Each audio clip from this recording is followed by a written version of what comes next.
मसीह के अजीम जलाली कदूस बाबरकत नाम में आप सबको सलाम। और इस साल का आखिरी इतवार सबको मुबारक हो। बैठिए, खुदावंद बरकत दे। खुदावंद के शुक्रगुजार हैं। हम 2024 के एंड में हैं और आज 2024 का आखिरी इतवार है और हम इस इतवार की इबादत में शरीक हैं। ये खुदावंद का बड़ा फजल है। उसने हमें ज़िंदगी दी है, बरकत दी है कि हम उसकी शुक्रगुजारी करते हुए उसके हजूर में उसके नाम को जलाल देते हुए आने वाले साल में दाखिल होने वाले हों। हमने जो हवाला पढ़ा है, आइए इस हवाले को एक बार फिर दोहराते हैं। मेरे साथ आप भी दोहराइएगा। मैं आगे पढ़ूंगा और आप पीछे पढ़िए। क्योंकि खुदा ने दुनिया से ऐसी मोहब्बत रखी कि उसने अपना इकलौता बेटा बख्श दिया ताकि जो कोई उस पर ईमान लाए हलाक ना हो बल्कि हमेशा की जिंदगी पाए। आमीन। हमने गुज़श्ता दिनों में खुदावंद यीशु मसीह की पैदाइश के ताल्लुक से, दुनिया में आने के ताल्लुक से बहुत कुछ सीखा है। और यहाँ पर यीशु मसीह का इस दुनिया में भेजने का जो खुदा का मकसद है कि क्यों खुदा ने बेटे को इस दुनिया में भेजा, उस मकसद को हम यहां पर पाते हैं। खुदा की मोहब्बत को हम यहां पर देखते हैं कि किस कदर उसने दुनिया से प्यार किया, दुनिया से मोहब्बत की कि उसने अपना, यहां दुनिया लफ्ज़ है और दुनिया के अंदर हर चीज शामिल है। जब हम दुनिया की बात करते हैं तो इसमें कोई इम्तियाज नहीं रहता, बल्कि दुनिया में हर चीज शामिल है। क्योंकि जब इंसान ने गुनाह किया तो पूरी दुनिया गुनाह की लपेट में आ गई। इसलिए पूरी दुनिया को निजात की जरूरत थी, पूरी दुनिया को जिंदगी की जरूरत थी, क्योंकि मौत और हलाकत ने इंसान को और दुनिया को अपने कंट्रोल में, अपने कब्जे में ले लिया था। और इस शिकंजे से, इस कब्जे से छुड़ाने के लिए खुदावंद यीशु मसीह इस दुनिया में तशरीफ लाए। हमेशा की जिंदगी जो आज हम सीखेंगे वो क्या है? हमेशा की जिंदगी। फिर इस जो मनफी तौर पर इसका जो मतलब है, मनफी मायनों में, वो ये है कि खुदा के दुश्मनों यानी शैतान, गुनाह और मौत की हलाकत। हमेशा की जिंदगी का मनफी मतलब क्या है? शैतान, गुनाह और मौत की हलाकत। ये इसका मतलब है मनफी तौर पर। मुकाशवा 20 बाब उसकी 10 आयत और फिर 14 आयत और फिर 15 आयत, अलग अलग आयात को हम पढ़ेंगे और खुदा के कलाम को हम सीखेंगे। पहले 10वीं आयत, फिर 14वीं आयत और फिर 15वीं आयत। और उनका गुमराह करने वाला इब्लीस आग और गंधक की उस झील में डाला जाएगा जहां वो हैवान और झूठा नबी भी होगा और वो रात दिन अज़ाब में रहेंगे। अब ये यहां पर इब्लीस, वो हैवान, झूठा नबी कहां डाल दिया जाएगा? हमेशा के लिए इसको आग में डाल दिया जाएगा। और ये यीशु मसीह के आने से ऐसा मुमकिन हुआ। अगर यीशु मसीह इस दुनिया में ना आते, खुदा इस दुनिया से प्यार ना करता, तो इब्लीस की हलाकत और मौत कभी वारिद ना, कभी वाक़या ना होती। आगे पढ़ें 14वीं और 15वीं आयत। फिर मौत और आलमे अरवा आग की झील में डाले गए। ये आग की झील दूसरी मौत है। और जिस किसी का नाम किताब हयात में लिखा हुआ ना मिला, वो आग की झील में डाला गया। हाँ, फिर मौत और आलमे अरवा आग की झील में डाले गए। ये आग की झील दूसरी मौत है। और जिस किसी का नाम किताब हयात में लिखा हुआ ना मिला, वो भी आग की झील में डाला गया। ये मनफी तौर पर है मौत की मौत, इब्लीस की मौत, गुनाह की मौत, झूठे नबी की मौत, हलाकत। और मेरे सिसो, जिस किसी का नाम किताब हयात में लिखा हुआ ना मिला, ये किताब हयात बर्रा की किताब है, यीशु मसीह की किताब हयात है। इसमें नाम होना बहुत जरूरी है। अब मस्बत तौर पर, यह मनफी बात थी, मस्बत तौर पर जो हमेशा की जिंदगी का मतलब है, वो मखलसी याफ्ता लोगों की खुदा के साथ मुकम्मल रिफाकत और इलाही बरकत से पूरे तौर पर लुत्फानंदोज होना। मस्बत मायने क्या है हमेशा की जिंदगी के?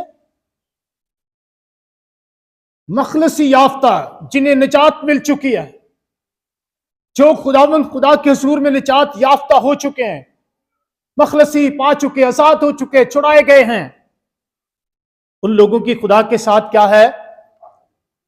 मुकम्मल रिफाकत। खाली रिफाकत नहीं है। एक रिफाकत होती है थोड़ी देर के लिए, और फिर तू किथे थे मैं, लेकिन ये मुकम्मल रिफाकत, मुकम्मल यकानगत खुदा के साथ है। हमेशा की जिंदगी का मतलब यही है। और हमारा खुदावंद यीशु मसीह मुकम्मल तौर पर खुदा के साथ हमारी रिफाकत को कायम करने के लिए आया, और इलाही बरकत से पूरे तौर पर लुत्फानंदोज होना, यह हमेशा की जिंदगी है। क्योंकि इंसान गुनाह के बाद इलाही बरकत से महरूम हो चुका था। खुदा की उन बरकत से, उन नेमतों से जो उसकी हजूरी में रूहानी तौर पर उसे मिली थी, उनसे वो हाथ धो चुका था। और खुदावंद यीशु मसीह दोबारा इन नेमतों से लुत्फानंदोज और इन खुदा की हजूरी में फिर से उन बरकत से लुत्फानंदोज होने के लिए हमें उस जगह पर पहुंचाने के लिए आया। हालेलुया। मुकाशफा 21 बाब उसकी 3 से 8 आयत पढ़ें जी। मुकाशफा 21 बाब 3 से 8। फिर मैंने तख्त में से किसी को बुलंद आवाज से ये कहते सुना, देख खुदा का ख़ैमा आदमियों के दरमियान है। फिर मैंने तख्त में से किसी को बुलंद आवाज से ये कहते सुना कि देख खुदा का ख़ैमा आदमियों के दरमियान है। खुदा का ख़ैमा कहां है? आदमियों के दरमियान। खुदा ने दुनिया से ऐसी मोहब्बत रखी कि उसने अपना इकलौता बेटा बख्श दिया, ताकि जो कोई उस पर ईमान लाए हलाक ना हो, बल्कि हमेशा की जिंदगी पाए। उसका नाम इमानुएल रखेंगे, जिसका तर्जमा है खुदा हमारे। ये हमेशा की जिंदगी। आगे पढ़ेगी। और वो उनके साथ सुकूनत करेगा। कौन उनके साथ सुकूनत करेगा? हमारा खुदावंद, हमारा खुदा, जिससे हमारी रिफाकत टूट चुकी थी, जिससे हम जुदा हो चुके थे, हम मौत की तरफ जा चुके थे। अब दोबारा से खुदावंद यीशु मसीह उसे बहाल करने के लिए। हालेलुया जी। और वो उसके लोग होंगे और खुदा आप उनके साथ रहेगा। और वो उसके लोग होंगे और खुदा आप उनके साथ रहेगा, और उनका खुदा होगा। ये हमेशा की जिंदगी है। अगर मैं खुदा के साथ नहीं हूं, खुदा मेरे साथ नहीं है, और मैं जिन्ने मर्जी वड्डे दिन मना ला, कोई फायदा नहीं है। मेरे साथ मेरा खुदा हो और मैं अपने खुदा के साथ हूं। ये आपकी हमेशा की जिंदगी, क्योंकि वो हमेशा की जिंदगी देने के लिए आया। हालेलुया, हालेलुया जी। आगे। और वो और वो उनकी आंखों के सब आंसू पोंछ देगा। हालेलुया। उनकी आंखों के कितने आंसू पूछेगा? एक भी नहीं रहेगा। हालेलुया। खुशी, इत्मीनान, तसल्ली, हर तरफ खुशी ही खुशी। हालेलुया जी। इसके बाद ना मौत रहेगी, ना मातम रहेगा, हाँ जी, ना आहो नाला, ना दर्द। हालेलुया। चीजें जाती रही। और जो तख्त पर बैठा हुआ था उसने कहा, देख मैं सब चीजों को नया बना देता हूँ। हालेलुया। फिर उसने कहा, लिख ले, क्योंकि ये बातें सच और बरहक हैं। फिर उसने मुझसे कहा, ये बातें पूरी हो गई। मैं अल्फा और ओमेगा यानी इब्तिदा और इंतहा हूँ। मैं प्यासे को आबे हयात की चश्मे से मुंह पिलाऊंगा। जो गालिब आए वही इन चीजों का वारिस होगा। हालेलुया। और मैं उसका खुदा हूँगा और वो मेरा बेटा होगा। मगर बुज़दिलों और बेईमानों और घिनौने लोगों और खूनी और हरामकारों और जादूगरों और बुतपरस्तों और सब झूठों का हिस्सा आग और गंधक से जलने वाली झील में होगा। ये दूसरी मौत है। हाँ जी, सुन लीजिए, खुदावंद खुदा अपने लोगों के दरमियान, अपने लोगों के दरमियान रहने के लिए आएगा। हालेलुया। उनकी आंखों के सब आंसू, ना मौत रहेगी, ना मातम रहेगा, ना आओ नाला, ना दर्द। पहली चीजें सब की सब जाती रही। और जो तख्त पर बैठा हुआ था उसने कहा, देख मैं सब चीजों को नया बना देता हूं। ये नई जिंदगी, हमेशा की जिंदगी, नया हो जाना है, नया बन जाना है। Hallelujah, hallelujah. फिर उसने कहा, लिख ले, क्योंकि ये बातें सच और बरहक हैं। इनमें कोई झूठ नहीं है, कोई फरेब नहीं है, कोई मक्कारी नहीं है, बल्कि ये बातें सच हैं, बरहक हैं। इनको लिख ले ताकि आने वाली पुश्तें, आने वाली नस्लें इन बातों को पढ़ें, इन बातों को याद रखें। हालेलुया। फिर उसने मुझसे कहा, ये बातें पूरी हो गई। मैं अल्फा और ओमेगा यानी इब्तिदा और इंतहा हूं। मैं प्यासे को आबे हयात से मुफ्त पिलाऊंगा। कोई कीमत नहीं होगी, है ना?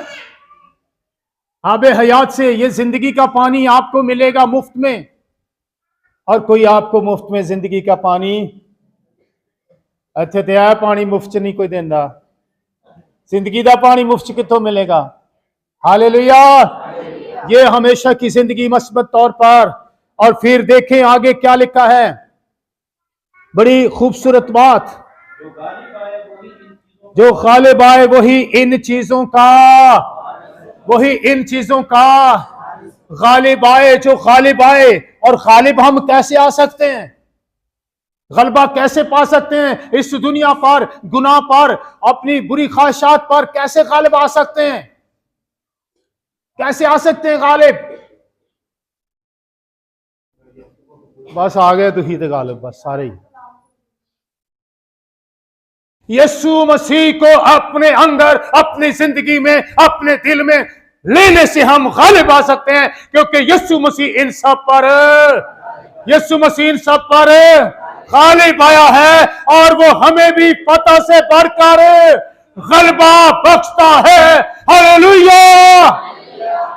उसके बगैर हम गालिब अगर आ सकते तो उन्होंने आने की लोड़ ही नहीं पैंदी। हालेलुया। हम गालिब आ सकते हैं, लेकिन यीशु मसीह के वसीला से जो गालिब आए वही इन चीजों का, वही जिंदगी का वारिस होगा, वही आबे हयात के चश्मों में पीने के लायक होगा, वही खुदा के खैमा में जाने के लायक होगा, वही खुदा की हजूरी में बैठने के लायक होगा, वही नया बनाया जाएगा, वही मौत से छुड़ाया जाएगा, उसी के आंसू पूछे जाएंगे, वही खुशी और इत्मीनान में रहने वाला होगा जो गालिब आएगा। Hallelujah, praise the Lord. और फिर लिखा है, और मैं उसका खुदा हूंगा और वो मेरा हालेलुया। जितनों ने उसे कबूल किया उसने उन्हें खुदा के फर्जंद बख्श होने का हक बख्श दिया। और जब आप फर्जंद हैं तो फिर आप वारिस भी। हालेलुया, ये हमेशा की जिंदगी है। Glory to God, hallelujah. मेरे अजीजों, एक शख्स यीशु मसीह के पास आया, कहने लगा, मैं क्या करूं कि हमेशा की, मैं क्या करूं कि जिंदगी पाऊं। यीशु मसीह ने क्या जवाब दिया?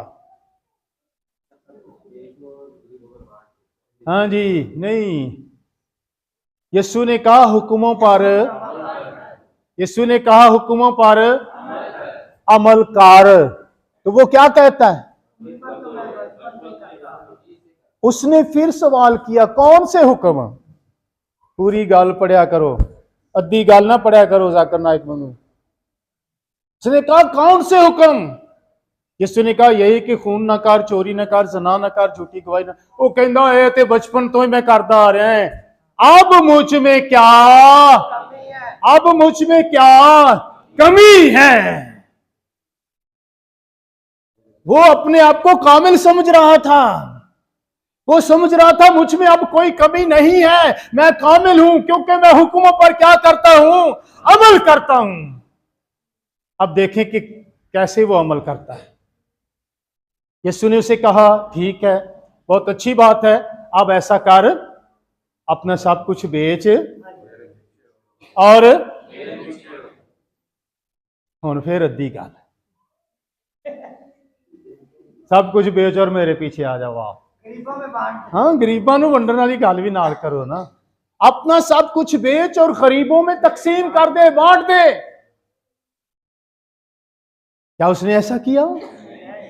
दावा क्या कर रहा है कि मैं हुक्मों पर अमल करता हूं, मैं हुक्मों को मानता हूं। यीशु मसीह ने जो ऑर्डर किया, जो हुक्म दिया, क्या उस शख्स ने अमल किया?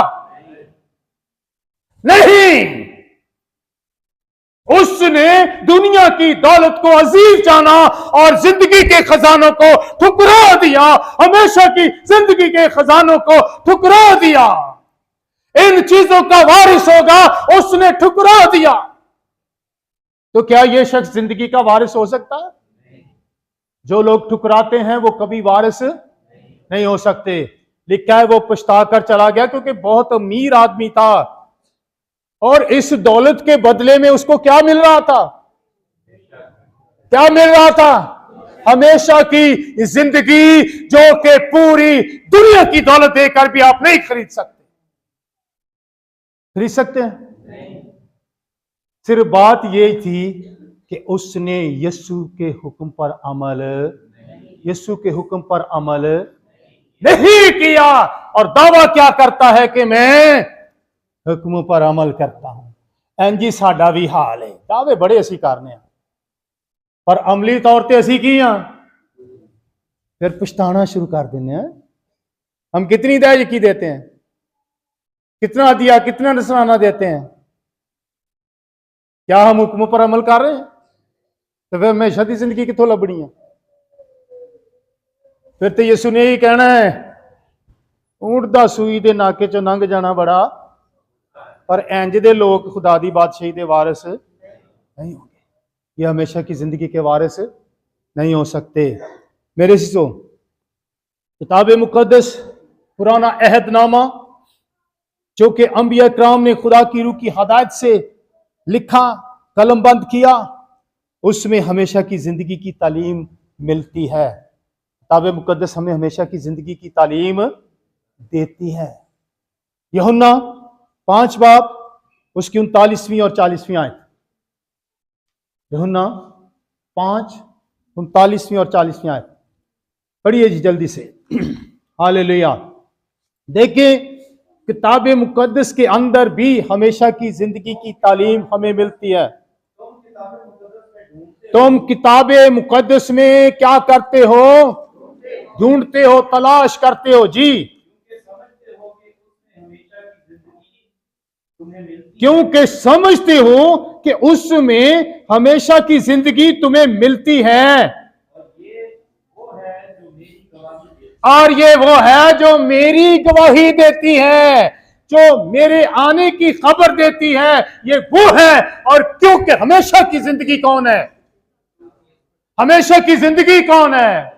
खुदावंद यीशु मसीह। खुदा ने दुनिया से ऐसी मोहब्बत रखी कि उसने अपना इकलौता बेटा बख्श दिया, ताकि जो कोई उस पर, किताब मुकद्दस गवाही देती है कि बेटा इस दुनिया में आएगा और उस पर ईमान लाने वाले हमेशा की जिंदगी पाएंगे। हालेलुया। आगे पढ़िए। क्योंकि वो क्या तुम्हें देती है? वो मेरी गवाही देती है। जी 40वीं आयत। फिर भी तुम जिंदगी पाने के लिए मेरे पास आना नहीं चाहते। हाँ, फिर भी तुम जिंदगी पाने के लिए कहते थे हमें हमेशा की जिंदगी मिले, हमें आसमानी मिरास मिले, हम खुदा की बादशाही में दाखिल हो, हम जहन्नम से महफूज हो जाएं, लेकिन मेरे पास आना नहीं चाहते। जो कोई मेरे पास आएगा, बाप उसे हरगिज निकाल नहीं देगा। यही है राह कर जिंदगी, यही रास्ता है, यही जिंदगी का रास्ता है, यही हकीकी रास्ता है, यही बाप तक, आसमान तक जाने का रास्ता है, और कोई रास्ता है नहीं। दरवाजा मैं हूं, जो कोई मुझ में से दाखिल होगा वही आसमान की बादशाही में जाएगा। हालेलुया। फिर भी तुम मेरे पास आना लब देते है जे हमेशा की जिंदगी और दौलतमंद वांगू, कि मैं क्या करूं कि हमेशा की, लेकिन यीशु के पास नहीं आना चाहते, यीशु के पीछे चलना नहीं चाहते, यीशु की पैरवी में चलना नहीं चाहते। यीशु ने क्या कहा था? बेच दे, गरीबों को तकसीम कर दे मेरे पीछे, तुझे आसमान पर खजाना मिलेगा। हम आसमान पर कितना खजाना जमा कर रहे हैं? अगर आपके पास जिंदगी है ना, तो खजाने भी आपके काम आ जाएंगे। ये जिंदगी नहीं तो फिर खजाने केड़े काम दे दे है किसी काम के? कितनी भी आप दौलत जमा कर लें, कितने खजाने जमा कर लें, कितनी बिल्डिंगें बना लें, कितनी गाड़ियां ले लें, कितने अमीर तरीन हो जाएं, लेकिन अगर आपके पास हमेशा की जिंदगी नहीं है, आप इन खजानों के साथ जहन्नम में चले जाएंगे, और वहां ना आग बुझेगी और ना कभी कीड़ा मरेगा। इसलिए हमेशा की जिंदगी का हमारे पास होना बहुत बहुत जरूरी है। मेरे अज़ीज़ों, अमाल की किताब उसके 10वें बाब की 43वीं आयत में देखते हैं कि शागिर्द हकीकी तौर पर जान चुके थे कि हमेशा की जिंदगी सिर्फ और सिर्फ यीशु ही के पास है और किसी के पास नहीं है। वही हमेशा की जिंदगी हमें दे सकता है। जी 10। जी इस शख्स की सब नबी गवाही देते हैं कि जो कोई उस पर ईमान लाएगा उसके नाम से गुनाहों की माफी हासिल करेगा। हाँ, इस शख्स की सब नबी, कितने नबी? सब नबी क्या करते हैं? गवाही देते हैं कि जो कोई उस पर ईमान लाएगा उसके नाम से गुनाहों की माफी हासिल है। और गुनाहों की माफी आपको हमेशा की जिंदगी में दाखिल करती है। अगर आपके गुनाह माफ नहीं हुए, आपको माफी नहीं मिली, आपको गुनाहों से रिहाई नहीं मिली, तो आप हमेशा की जिंदगी नहीं पा सकेंगे। तो ये जिंदगी, ये मुआफी किसके नाम में है? हालेलुया। यीशु के नाम में हमेशा की जिंदगी और मुआफी है, क्योंकि शागिर्द इस बात को अच्छी तरह से जान चुके थे। जब खुदावंद यीशु मसीह ने, बहुत सारे शागिर्द वापस चले गए, तो खुदावंद यीशु मसीह ने अपने शागिर्दों से कहा, तुम भी जाना चाहते हो तो चले जाओ। लेकिन शागिर्दों ने क्या कहा? यस, ए खुदावंद, हम तुझे हरगिज नहीं छोड़ेंगे, क्योंकि हमेशा की जिंदगी की बातें तो, हमेशा की जिंदगी तो, हमेशा की जिंदगी का वारिस तो तू ही है। तुझे छोड़कर हम कहां जाएं? किसी और के पास ये जिंदगी नहीं है, कोई और हमें हमेशा की जिंदगी नहीं दे सकता। हम तुझे हरगिज, क्या शागिर्दों ने यीशु को छोड़ दिया? यीशु की खातिर उन्होंने जाने तो कुर्बान कर दी, अपनी जानों को कुर्बानी के लिए हवाले कर दिया। यीशु मसीह की पैरवी में उसके पीछे चलते हुए, उसके अहकामात और उसके कलाम पर अमल करते हुए उन्होंने अपनी जिंदगियां तो कुर्बान कर दी, लेकिन हमेशा की जिंदगी को दांव पर नहीं लगने दिया। हालेलुया। वो क्यों कुर्बान हो रहे थे? क्यों सलीबों पर चढ़ रहे थे? क्यों कत्ल हो रहे थे? क्यों कैद खानों में भी बड़ी खुशी से गा रहे थे, हम्द कर रहे थे? बेड़ियों में जकड़े हुए भी क्यों वो कैद खानों के अंदर बड़े इत्मीनान से सो रहे थे? बेड़ियों में जकड़े हुए भी, मर भी जाएंगे तब भी हमारे पास वो जिंदगी है जिसे ये लोग हरगिज छीन नहीं सकते। हालेलुया। ये इत्मीनान था उनके पास। ਤੁਹਾਡੇ ਕੋਲ है?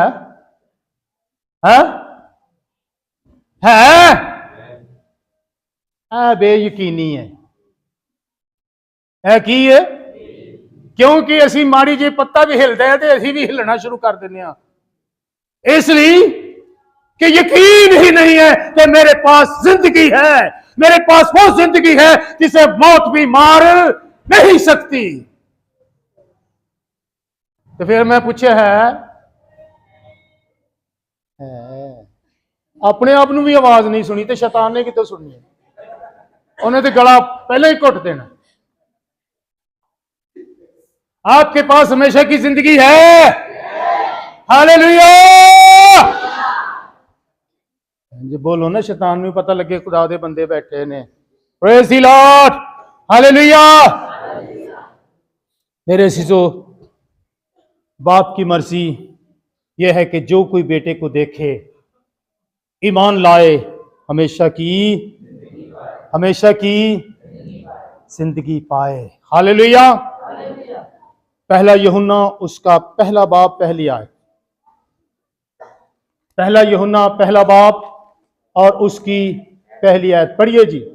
उस जिंदगी के कलाम की बाबत जो इब्तिदा से था और जिसे हमने सुना और अपनी आंखों से देखा, के गौर से देखा और अपने हाथों से छुआ, ये जिंदगी जाहिर हुई और हमने उसे देखा और उसकी गवाही देते हैं। हालेलुया। और इसी हमेशा की जिंदगी की तुम्हें खबर देते हैं जो आपके साथ थी और हम पर जाहिर हुई। Praise the Lord. हालेलुया।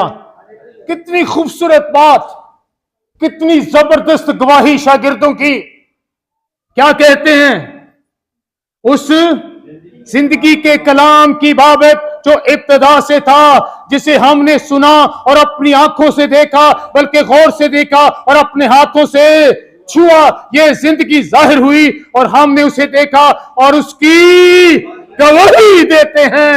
और इसी हमेशा की जिंदगी की तुम्हें खबर देते हैं जो बाप के साथ थी और हम पर जाहिर हुई। जो कुछ हमने देखा और सुना है तुम्हें भी उसकी खबर देते हैं, ताकि तुम भी हमारे शरीक हो और हमारी शराकत बाप के साथ और उसके बेटे यीशु मसीह के साथ है। और ये बातें हम इसलिए लिखते हैं कि हमारी खुशी, हालेलुया, हम उसकी क्या करते हैं? ਤੁਹਾਡੇ ਕੋਲ हमेशा दी जिंदगी है तो गवाही कौन देगा? इस हमेशा की जिंदगी की गवाही कौन देगा? कितनों को हम गवाही देते हैं, कितनों को बताते हैं कि मेरे पास हमेशा की जिंदगी है। आपकी गवाही, अगर आप तब्दील हो चुके हैं, ईमान ला चुके हैं, यीशु मसीह में आ चुके हैं, यीशु मसीह आपकी जिंदगी में है, आपकी जिंदगी में खुदा काम कर रहा है, जलाल ज़ाहिर हो रहा है, आप गवाही दें लोगों को, मेरी जिंदगी यीशु ने तब्दील कर दी है, ये मौत से जिंदगी में बदल चुकी है। आपकी जिंदगी भी बदल सकती है अगर आप यीशु को कबूल करने वाले हैं। गवाही दें। और शागिर्द क्या कर रहे हैं? किसकी गवाही दे रहे हैं? अपनी गवाही दे रहे हैं। मैं बड़ा फन्ने खावा, मैं बड़ा ये कर सकता हूं, मैं बड़ा वो कर सकता हूं। उस जिंदगी के कलाम की बाबत जो बाप के साथ इब्तिदा से, अजल से बाप के साथ थी, उसकी हम गवाही दे रहे हैं, उसकी खबर दे रहे हैं। इसलिए कि तुम भी उसे क्या कर लो, कबूल कर लो, हमारे साथ तुम्हारी भी शराकत हो जाए। हालेलुया, तुम भी हमेशा की जिंदगी में शामिल हो जाओ, हमारी खुशी पूरी हो जाए। Praise God, hallelujah. जी, जो कुछ हमने देखा और सुना है तुम्हें भी उसकी खबर देते हैं। जो कुछ हमने देखा और सुना है तुम्हें भी उसकी खबर, ताकि तुम भी हमारे शरीक हो। हालेलुया, ये फिक्र थी शागिर्दों को, खुदावंद के लोगों को। आप भी खुदावंद के शागिर्द हैं, खुदावंद के लोग हैं, आपको फिक्र होनी चाहिए दूसरों की, वो भी हमारे साथ क्या हो जाए, मेरी बीवी मेरे साथ शरीक हो जाए, मेरा शोहर मेरे साथ शरीक हो जाए, मेरे बेटे और बेटियां मेरे साथ शरीक हो जाए, मेरे पड़ोसी मेरे साथ शरीक हो जाए, मेरे रिश्तेदार मेरे साथ शरीक हो जाए, मेरे चाचे मामे ताए फुप्पे फुप्पियां मासियां सब मेरे साथ शरीक हो जाए, ये जहन्नम में ना चले जाए। क्या हम गवाही देते? किसी ने एक नू अगर जित लिया ना, एक नू, हमने 27 तारीख की जो मीटिंग थी वहां ये भी सीखा था कि 2025 का साल आ रहा है ना, इसमें सिर्फ एक रूह को जीते हैं। कितनी को? एक शख्स को, एक रूह को जीतें। एक शख्स को, किसी बहन, किसी भाई, किसी बेटे बेटी को खुदा के पास ले आए, तौबा करे और वो जिंदगी पाए। एक रूह के लिए, एक शख्स के लिए पूरा आसमान खुशी करेगा, पूरे आसमान के फरिश्ते खुशी करेंगे। एक शख्स के लिए बहुत ज्यादा मजमे की जरूरत नहीं है, एक को जीतें। और हम कितने हैं यहां पर? लमसम कितनी तादाद होगी? 50 के करीब तो होगी ना जी, 50-55 तो होंगे ना हम। अगर हम अगले साल 50-55 लोग एक एक रूह को जीतेंगे तो कितनी रूहें बचेंगी? एल्डर साहब, कितनियां बचनगियां? अगर 55 लोग यहां पर मौजूद हैं, सिर्फ एक साल में एक रूह जीत लें, एक रूह को हमेशा की जिंदगी का तारुफ करवा दें, हमेशा की जिंदगी में ले आए, तो कितनी रूहें बचेंगी? 55 और 55 कितनी हो जाएंगी? 110 लोग, 55 लोग आप जीत सकोगे और 55 लोग आपके साथ यहां पर खुदा की हुजूरी में बैठे होंगे, और वो आसमान की बादशाही के आपके पास अगर हमेशा की जिंदगी है। नहीं तो फिर मेरा कोई बस नहीं है, फिर तुम्हारी मर्जी है। तो जो है ना, दावा कर दो कि मेरे को जिंदगी है, तो फिर किसी होर नूं भी ये जिंदगी दे दो, जिसके पास नहीं है। समझ आई? असी की समझने हैं, की समझने हैं? ये ठेका सिर्फ पादरियां दा है। रूहां जितन दा ठेका किन्हां दा? ये ठेकेदार ने सिर्फ रूहां जितन दे। ते तुहानू हमेशा की जिंदगी काहदे लई दित्ती है? किस लिए दी है? हाँ, पादरी इंतजामी अमूर में संभालने वाले हैं, इंतजामी अमूर में, कलीसिया अमूर में वो हैं, लीडर हैं। लेकिन आप अगर एक रूह को बचा लेते हो तो खुदा से आप शाबाश लेने वाले बन जाएंगे। शाबाश किनू चंगी लगती है? किन्नियां नू चंगी लगती है? केड़ा चाहता है मैनू शाबाश मिले? हैं? घर च कोई भैन, कोई मां, कोई बेटी, कोई बीवी चंगा खाना पका लेना, वाह वेरी गुड, शाबाश, आज कितना अच्छा काम किया है, ते ओदा खून मैं कहना जे 1 किलो है ना तो 2 किलो हो जाएगा। हाँ, ते इंज खून नहीं जे बढ़ाना चाहते जी? हालेलुया। मेरे सिजो, बुजुर्ग मूसा जो फरौन की बेटी का बेटा कहलाया, फरौन की बेटी ने उसे पाला, फरौन के घर में रहता था, उसकी जिंदगी बड़ी पुरसकून थी, बड़ी खुशी थी, उसके पास दौलत थी, खजाने थे, मिस्र के बादशाह का वो बेटा बन चुका था, बादशाह की शहजादी का बेटा बन चुका था। उसके पास किस चीज की कमी थी? नहीं है ऐसी कमी? ऐश है ना, थी ना। लेकिन उसने क्या किया? कैसे? कैसे? सवाल मेरा फिर भी उत्थे ही है, कैसे? ईमान के वसीला से, ईमान के साथ। इब्रानियों 11वां बाब निकालिए, इब्रानियों का खत, उसका 11वां बाब और 24 से 26 आयत पढ़िए जी। देखें ईमान क्या है। ईमान आपकी सोचों को बदल देता है, आपकी जिंदगी को बदल देता है, आपके मंसूबों को बदल देता है। ये ईमान है जी। ईमान ही से मूसा ने बड़े होकर फिरौन की बेटी का बेटा कहलाने से इनकार कर दिया। ईमान से, अगर आपके पास ईमान है, आप शैतान को इनकार करेंगे, उसकी बातों का इनकार करेंगे, उसकी बातों पर अमल करने से इनकार करेंगे, गुनाह का इनकार करेंगे, बदी का इनकार करेंगे, झूठ का इनकार करेंगे, नशेबाजी का इनकार करेंगे, ज़िनाकारी का इनकार करेंगे, हरामकारी का इनकार करेंगे, और उस बात का इनकार करेंगे जो आपको जहन्नम की तरफ लेकर जाती है। अगर आपके पास ईमान नहीं है तो आप किसी बात का इनकार, आन दो जी, सारा कुछ ही जायज है ना। क्रिसमस पे हमने सिविल हॉस्पिटल में देखा, हम विजिट कर रहे थे इबादत के लिए, शाम की इबादत के लिए। एक फैमिली के अंदर बड़े, उन्होंने वो बत्तियां शत्तियां लगाई हुई थी, डेक लगाया हुआ था, साउंड लगा हुआ था, और बड़ी खुशी हो रही थी, खुशी मना रहे थे। लेकिन हो क्या रहा था? डांस किस बात पर हो रहा था? खुशी किस बात की मनाई जा रही थी जी? क्या हो रहा था वहां पर, अगर किसी ने देखा है तो? वहां गुनाह, बदी नाच रही थी, शराब नोशी वहां नाच रही थी, इब्लीस वहां नाच रहा था, और लफंगे गानों पर डांस हो रहा था, और खुशी यीशु मसीह की पैदाइश की मनाई जा रही थी। लेकिन जलाल शैतान को दिया जा रहा था, क्योंकि उनके पास ईमान नहीं है, उनके पास हमेशा की जिंदगी नहीं है। अगर होती तो वो इन बातों का मूसा की तरह इनकार करते। नहीं, हम अपने खुदावंद को जलाल देंगे, हम अपने खुदावंद की गजलें गाएंगे, हम अपने खुदावंद की प्रस्तश करेंगे, हम अपने खुदावंद की हमदो सना करेंगे। तोड़ दो इन चीजों को जो खुदावंद के रास्ते में रुकावटें हैं। लेकिन वहां तो शैतान नाच रहा था। उनकी जिंदगियों में क्या था? मौत थी, हलाकत थी, शैतान था, गुनाह था। मैं सरेआम कह रहा हूं,